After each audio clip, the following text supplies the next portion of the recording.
Lennon. Hello, there's me. Hello. Yeah, that's you. Lennon, do you have any weird mentor figures or parental or teacher type figures from your life? There was one that I barely remember from high school, but he was arrested and he lost his job and was arrested for something. I can't remember what. But yeah, he was kind of weird. I shouldn't have asked this. Yeah, okay. I knew that was going to go downhill real quick. I had a teacher who thought he was cool like us. And to be honest, we sort of fell for it, but he was a graphics teacher and he built a skate ramp in his front yard for us to play at. That was his way of coping with the divorce. He's like, look at me. I'm just like, what are you guys? I shred. I shred, I grind. Yeah, we've got a top 10 list of teachers that gave us the wet willies in primary school. No, today we are looking at the worst movie mentors. We've got a list of 5 each. As per normal, we might have a little bit of crossover because me and Lennon tend to agree on everything, don't we, Lennon? We are one singular organism recording into the podcast microphones, but we're staring into each other's eyes right now as we speak. We are just one man doing 2 voices. All right, Lennon, let's kick off the list. What is your first pick for worst movie mentor? Okay, so I have an axe to grind with all of mine. So I'm going to start off with Liam Neeson as Qui-Gon Jinn in Star Wars Episode 1, The Phantom Menace. Interesting, because lots of people say he's a mentor that Anakin needs. Okay, state your case, bud. I just think that if it wasn't for Qui-Gon, he asks too many questions. He's a bit of a fucking snoop, if you ask me. And whenever the Jedi Council is like, respectfully, Qui-Gon, you have to do this. And he's just like, oh, well, actually, respectfully, I'm actually going to do my own thing. Thank you. And I think that that is what instilled this rebellious nature into Anakin Skywalker. And therefore, it's Qui-Gon's fault that everything happened in the Star Wars movies. I've got such a different opinion to this, but we will argue well, about this. Tell me your opinion then. Tell me how you're wrong. I mean, okay. So we all know that the Jedi Council was corrupted through warfare and Of course, and they want the best, bring balance to the Force and all that sort of jazz. I think Qui-Gon was the master that Anakin needed. It's just he died too early, and then that fell into the shoulders of Obi-Wan, who was not ready for an apprentice. Yeah, well, to be fair, I mean, he was juggling like 2 projects at once, which is like, 2 Padawan learners, and then also he just dies mid-project as well. He's like trying to train you up, and then he's just like, anyway, fucking Qui-Gon outskis, see you later. Qui-Gon outskis. Yeah. I will admit, it is sort of weird that instead of getting off that planet, they just put him in a pod race. Yeah, dude. What the fuck? I don't know. Yeah, okay. All right. That was just a song match, I think. But that's my first pick. What about you? My first pick is Tyler Durden from Fight Club. Ooh. Okay, that's a good one.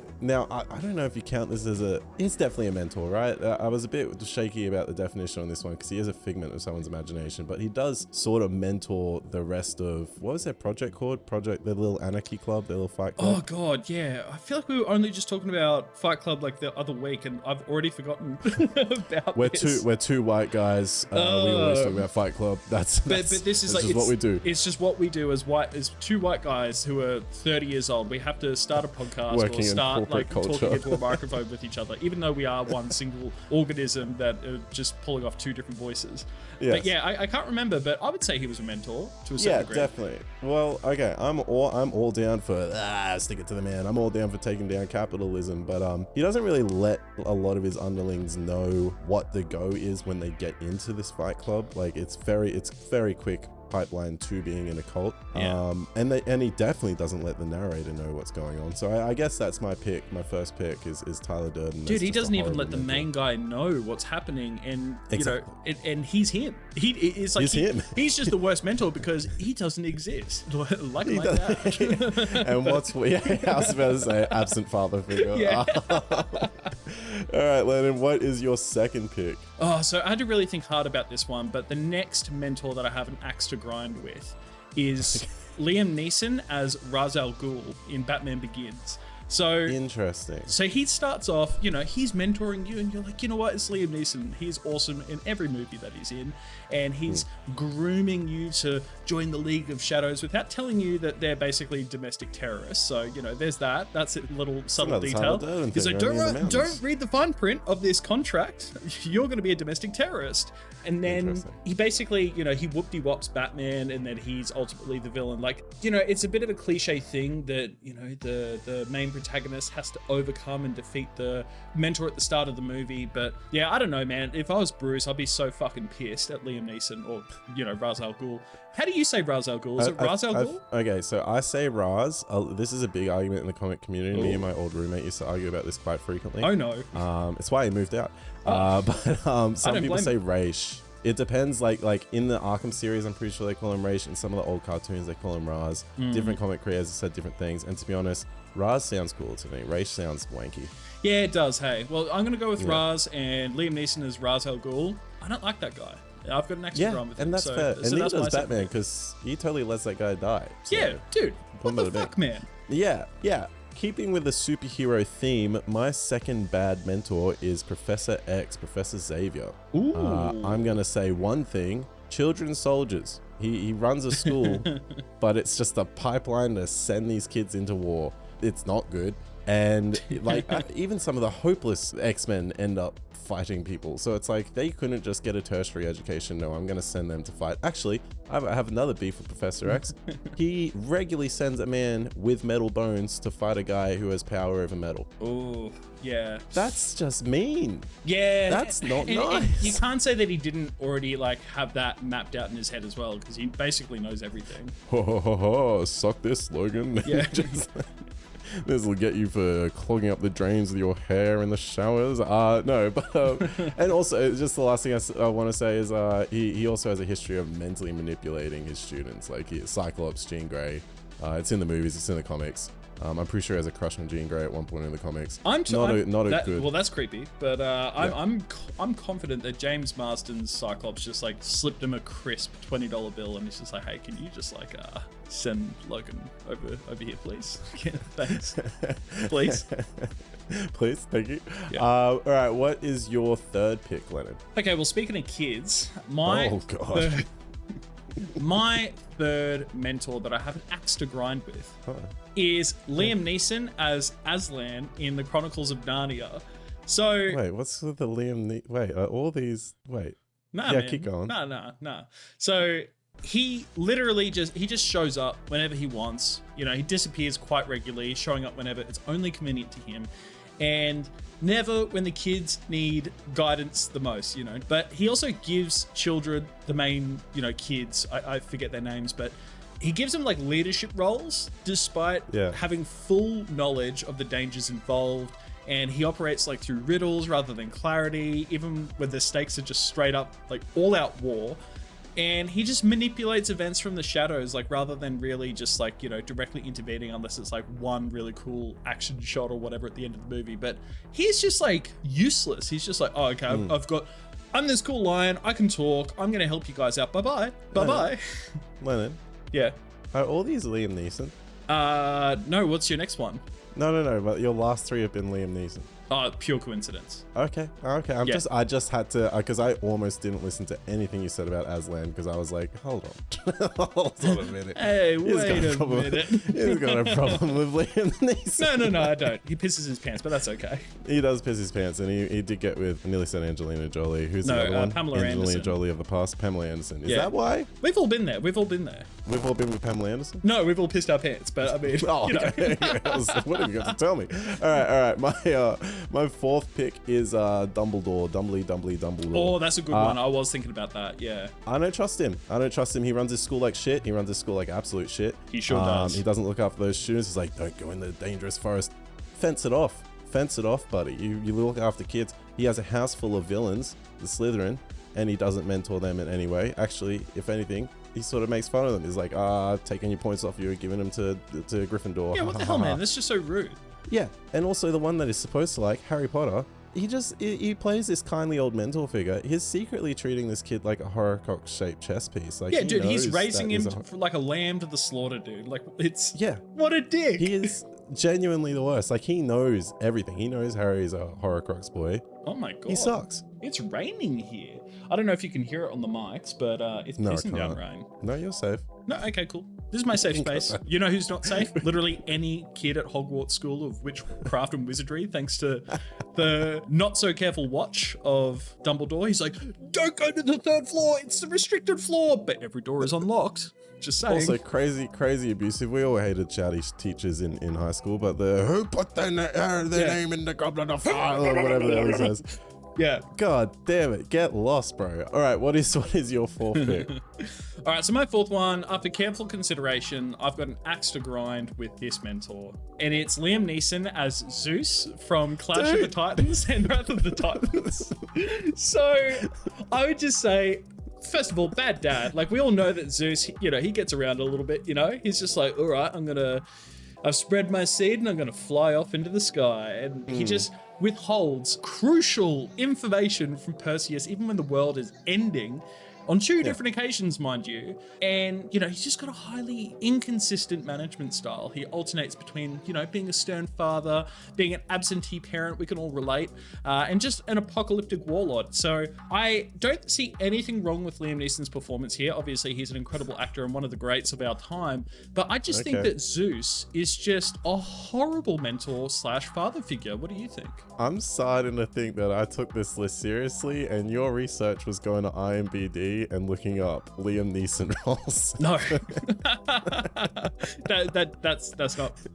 I did go to IMDb. I didn't go to IMBD. Sorry, I've never heard of that website before in my life. You wouldn't know about it. It's pretty cool. It's a dark web version. Yeah, only cool people go to it. Okay, all right. Well, yes. Okay, Zeus, the father of probably one of the most problematic pantheons of gods that exist. Yes, yeah, I get that. Why he would suck. Totally fair. I'm going to move on to my next one. It's not Liam Neeson. It is Liam Neeson, just the man. Just the man. It's just him.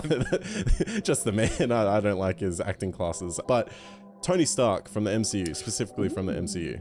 That is my fourth pick. Okay, so he knows that obviously is only really a mentor to Peter Parker. So that's where I'm just going to talk about that relationship a little bit. Of course. He knows that this kid is an orphan and he still ignores him for months. You know who else is an orphan? Ooh. Tony is an orphan. He should understand this and not repeat the mistakes of his father. That's the smallest thing. But Peter's other role model, whichever version you're sort of watching, gives the speech of great power comes great responsibility, and then he dies. Tony is actually alive to elaborate on that, and he chooses not to. He just leaves Peter to figure it out by himself for a lot of these movies. Actually, he doesn't help with the great responsibility bit at all. He just gives him more great power by giving this literal child, weapons of mass destruction. He gives a kid not even getting into Edith, the Tony Stark spider suit has an insta-kill mode. You would never need that. Yeah, but it's fucking cool though, am I right? Oh, it's so dumb. And then why even give the kid this suit? Whatever.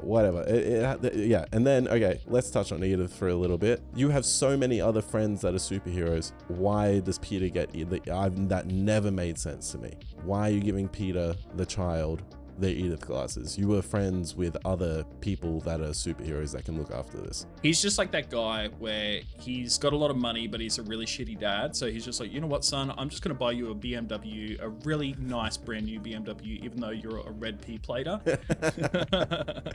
No, he really does, buy his surrogate son's love. What is your... Oh, okay. What's your next Liam Neeson pick? Oh, man. What? Well, why do you need to ruin things? I mean, no. What? Hey, what is your fifth pick that won't be Liam Neeson? I'm crushing at the bit for it. If you just give me 2 seconds. If you just give me 2 seconds. If you just give me 2 seconds. Oh my god. If you just give me 2 seconds. If you just give me 2 seconds. You know what? I'm gonna go with Stick from Daredevil. Okay. Wait. Were you googling a different? Was that what you were doing just now? No. Go with your original Liam Neeson pick. All right. So anyway, okay. Well, this one might surprise you anyway. So, the fifth mentor that I have an axe to grind with. You might have seen the hit 2005 Ridley Scott epic movie called Kingdom of Heaven, and it does have one Liam Neeson as Godfrey of Ibelin, who. He would have to be one of the worst mentors to work for because he recruits you in a roadside conversation. He just comes by and then he's just like, You know what? I'm going to declare you my heir, which is basically the equivalent of being like, hey, here is my estate and here is everything that I've got going on, which is essentially a metaphor for like a political powder keg that's about to explode. He provides 10 minutes of on-site training, and then he's just like, anyway, you're now responsible for defending a whole kingdom of heaven, if you will. And he just dies immediately, just like Qui-Gon Jinn. He's Qui-Gon by. He's just like, you know, leaving you to deal with this massive geopolitical conflict against Saladin in the Holy Lands. And I've never heard of this movie. Honestly, I'm not even sure you're not making it up. It's incredible. It's got Orlando Bloom. It's got Eva Green. It's got Edward Norton, and he's playing a king with leprosy, and it's just fucking sick. It's a really good movie. You should watch it. Oh wait, is this one with all the edits of Baldwin? Yep. Does this have Baldwin? Oh, yep. It's that one. Interesting. It's that one. Yeah, no, Liam Neeson was in this. Yeah, well, you wouldn't, because he dies within like the first 10 minutes of the movie. But yeah, shitty. Talk about a shitty mentor. Like the runtime of the movie itself is at least over 2 hours, and he's only in like 5% of the movie. Get out of here, you know. So, so that's my axe to grind with Liam Neeson in this video. So you mean these fictional? No, not Liam. The fictional characters of Qui-Gon Jinn, Raza, Ghul, Aslan, Zeus, and this Godfrey guy. Yeah, exactly. Just like I have an axe to grind with Liam Neeson's character when in Ted 2, where he's buying that cereal, and he's being really weirdly confrontational or awkward about buying just a box of cereal. Okay, cool. What about you? Right. What's your last pick? My last pick is Willy Wonka, which I thought was a great one because he basically kills kids. He runs that chocolate factory basically like it's a slapstick saw trap. He doesn't really teach anyone anything. I don't think he teaches Charlie really anything. He just gives Charlie the chocolate factory at the end, right? And takes him off in that magical little elevator. But I've got a sneaky suspicion that this Willy Wonka fella doesn't really care for these children at all. Yeah, I don't know. I just think Willy Wonka's a weirdo. Yeah, bit of a creep, bit of a weirdo. Which one's your favorite depiction? I like Gene Hackman. I guess that's He's cool. Cool. That's the one I grew up with. I watch that, like, you know, whenever the teacher will wheel out the little TV during class and it's like, I'm too lazy to teach right now, watch this. That's what we would watch a lot of the time. Yeah. It was either that or that Russell Crowe Anzac movie, which made me cry the first couple times. I don't know what movie you're talking about. It's like a real old, I think it was Russell Crowe. Some Aussie actor played an Anzac, and at the end they go, run, rabbit, run, and then he gets killed. Anyway. Okay, well, that's a different movie, and that's a different list. What I'm learning from this conversation is that we both have movies that we need to watch, because I'm learning about movies, you're learning about movies that we've never seen or heard of before. And that's really what brings a singular person that's speaking in two different voices together, really, in the end. Understanding that somehow this one person has watched completely separate movies over the course of their lives. I'm learning something about you. You hate Liam Neeson. Nah, dude, nah, he's cool. And I'm learning that if you really think about it, just like your first pick for today's video, is that if we're one person, then I guess we're a little bit Tyler Durden at the end of the day, aren't we? Oh, it wasn't the Tyler Durdens. It was the Tyler Durdens. It was the Tyler Durdens along the way. Fuck. Okay. We both fucked that up. Yeah. All right. Let's just end it there. We're wrapping this fucking thing up. Well, that has been our list. We actually got 10 this time, which is good. Fuck yeah. Or 6 if you include my 5 very well thought out things and Lennon's obvious problem with Liam come on Neeson. now. Mine was very well thought out as well. Thank you very much. All right, stick around next week because we're going to be looking at a little bit of a tier list thingy. That's all I'll give you. Okay, cool. Oh, fucking stay tuned for next week because we're going to go through a tier list. There's high effort content. All right, catch you guys. Bye.